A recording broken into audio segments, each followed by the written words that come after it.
Começou o Parazão 2024. Paysandu venceu, Remo goleou, Águia e Tuna ficaram no empate. Tudo da primeira rodada e a prospecção da virada de número 2 aqui no Nesf Segundo Guerra.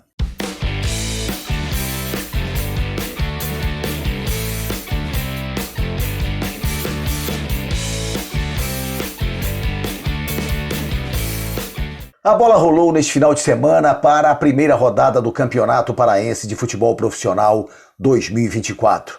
No jogo que abriu a competição, sábado de manhã no Souza, a equipe do Caeté derrotou o São Francisco. O São Francisco era o mandante, mas acabou perdendo o jogo para o time caeteuara. 1-0 para o Caeté, gol marcado pelo Railson, primeiro gol do campeonato. Vitória importante fora de casa da equipe bragantina. Sem dúvida, um ótimo resultado. Na sequência dos jogos de sábado, tivemos inicialmente o empate sem gols entre Bragantino e Tapajós. Outro confronto entre as equipes do Rio Caeté contra as equipes do Rio Tapajós. 0-0, portanto, Bragantino e Tapajós. O Boto conquistou um bom resultado fora de casa. O Tubarão não conseguiu se impor dentro do Diogão. Tivemos ainda o clássico das Águias. O Águia de Marabá, campeão paraense, recebeu a Tuna, jogo realizado no Zinho Oliveira, que terminou também 0-0. O Águia foi mais contundente, mas não conseguiu definir o jogo. A Tuna trouxe para Belém um resultado interessante neste confronto contra o Azulão Marabaense. Ainda no sábado, o Cametá, no Parque do Bacurau, abriu 2-0 em cima do Castanhal e parecia construir uma vitória interessante. O primeiro tempo terminou assim. Na etapa derradeira, o Castanhal voltou para o jogo depois do belíssimo gol, o gol mais bonito da primeira rodada, marcado pelo Felipe Gedós. Um tirombaço de fora da área. Este gol animou o time do Japiim, que chegou ao empate com o zagueiro Matheus de cabeça. 2 Cametá, 2 para a equipe do Castanhal. Na noite de sábado no Mangueirão, o Paysandu venceu o Santa Rosa por 1-0. O Santinho Macaco Prego voltando à Série A do Campeonato Paraense e o Papão apresentando a sua nova equipe. Claro, com algumas caras conhecidas, como Matheus Nogueira, como Edilson, como Wanderson e o próprio Nicolas, que apesar de estar voltando, é um jogador muito querido pela torcida, é um ídolo do torcedor bicolor, sem dúvida alguma. O Paysandu criou várias oportunidades, o Santa Rosa jogou acuado, fechado, sem ter força ofensiva, principalmente no primeiro tempo, e o Papão teve ótimas chances de marcar e acabou não construindo o placar para ficar mais tranquilo. O primeiro tempo terminou 0-0, em que pese ter tido um gol legal, na minha avaliação, do Paysandu, marcado de cabeça pelo zagueiro Wanderson, mas anulado pelo árbitro Delson Fernando Freitas da Silva. 0-0 no primeiro tempo. Na segunda etapa, com menos de um minuto, uma bela jogada do Brian Borges, o toque para o Jean Dias e o cruzamento perfeito para a chapada do Nicolas. Nicolas marcando o seu 40º gol com a camisa do Paysandu Esporte Clube. E o Papão seguiu perdendo gols, com o Val Soares, com o João Vieira, várias oportunidades desperdiçadas pelo Paysandu, e no lance mais pitoresco do jogo, a bola tocada pelo Jean Dias, no meu entendimento tirada de dentro do gol, seria gol.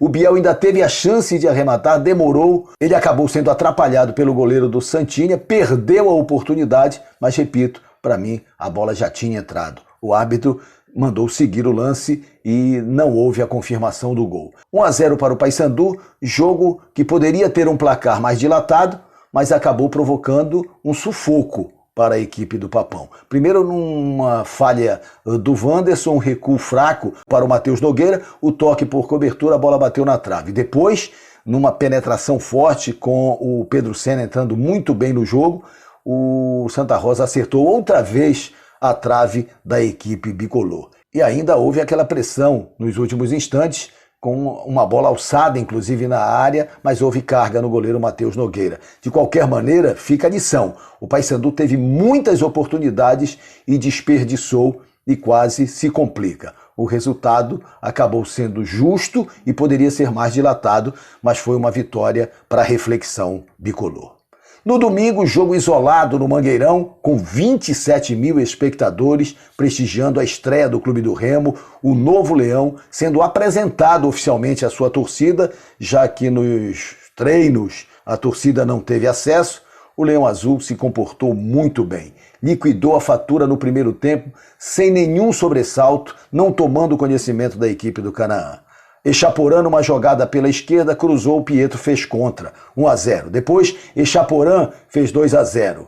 Num toque mágico do Camilo para o Ítalo, o atacante fez 3-0. E depois Camilo, o articulador, o protagonista do primeiro tempo, pegou uma bola num cochilo da zaga e colocou com muita categoria para fazer 4-0.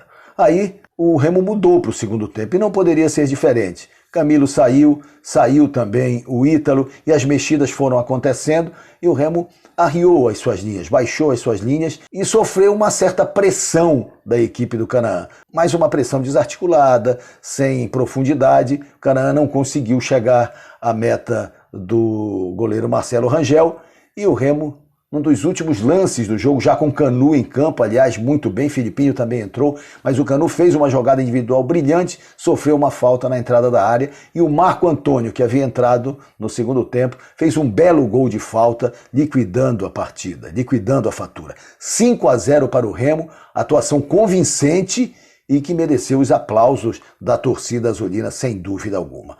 Vale registrar, Avalanche Bicolor no sábado, Fenômeno Azul no domingo, proporcionaram 50 mil pessoas no Mangueirão. O Paysandu num horário atípico de sábado à noite. O Remo no horário do futebol, mas as duas torcidas gigantes prestigiando as suas equipes.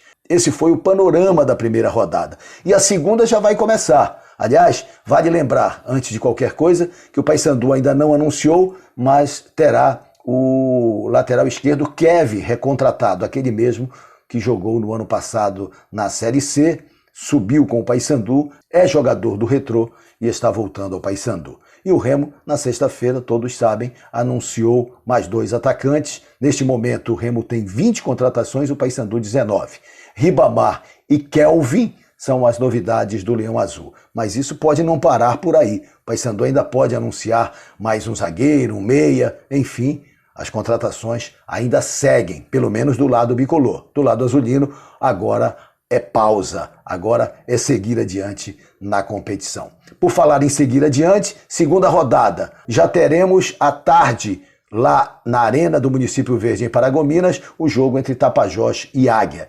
E mais 5 jogos na quarta-feira. 2 pela manhã. Teremos no Souza, primeiro jogo da Tuna em casa, Tuna e Bragantino. E teremos lá no Ninho do Japi, em Castanhal, o confronto dos Santos. Santa Rosa contra São Francisco. À tarde, mais 2 partidas. Teremos 15h30 no Diogão, Caeté e Paysandu. Caeté com vitória na primeira rodada, o Paysandu também. Paysandu deve ter 2 mudanças com relação ao time que jogou no último sábado. O Leandro saiu lesionado, o Jean Dias, que entrou muito bem, deve ser confirmado como opção de ataque.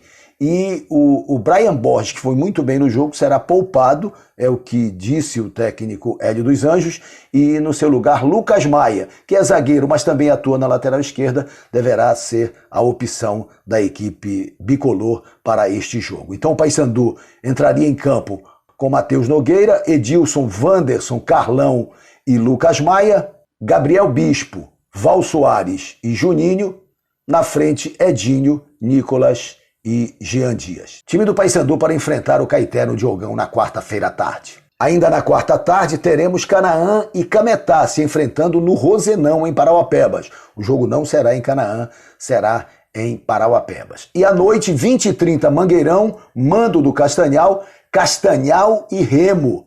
O reencontro de Felipe Gedós, atleta do Castanhal, autor do gol mais bonito da primeira rodada, com o Clube do Remo. Reencontro do Gedós com o Leão Azul. E o Remo vai para este jogo, talvez com a mesma equipe, é a tendência, vamos ver o que vai decidir o técnico Ricardo Catalá, mas há a possibilidade do Ronald sair do time e o Marco Antônio começar a partida. É apenas uma possibilidade. Vamos ver como é que o Catalá vai administrar. Como o jogo é em Belém e ele teve condições de administrar com a vitória construída no primeiro tempo contra o Canaã, poupou os jogadores para a segunda etapa, talvez ele repita a escalação, mas vamos considerar a possibilidade do Marco Antônio aparecer no time azulino. Leão Azul para quarta-feira para enfrentar o Japinhi no Mangueirão, com Marcelo Rangel, Thales, Ícaro, Renier e Raimar, Daniel, Pavani e Camilo. Na frente, Ronald ou Marco Antônio, Ítalo e Echaporã. Time do Leão para este jogo que vai fechar a segunda rodada. Lembrando que no sábado o Paysandu vai jogar com Águia em Marabá, no domingo o Remo vai jogar com Tapajós em Paragominas. E aí, no outro domingo, o clássico Paysandu e Remo no Mangueirão, às 5 da tarde. E só para finalizar, para registro, o goleiro Vinícius, ídolo da torcida do Remo, nem relacionado foi para o jogo de domingo, estreia do Leão Azul contra o Canaã no Mangueirão. Vinícius tem o seu contrato sendo encerrado no final de março e a tendência é que ele realmente se despeça, saia do clube do Remo ao final do contrato. Houve até a possibilidade de um acordo para antecipação de uma rescisão contratual, coisa que não aconteceu. Realmente, Vinícius merece ser considerado por toda a representatividade, por toda a liderança, pelo ídolo que é do clube do Remo. Que a diretoria, que o próprio Ricardo Catalá, que todos façam minimamente uma homenagem, um momento especial de despedida do goleiro Vinícius, com grandes e relevantes serviços prestados ao Leão Azul. É isso, amigos. Saúde a todos. Até a próxima.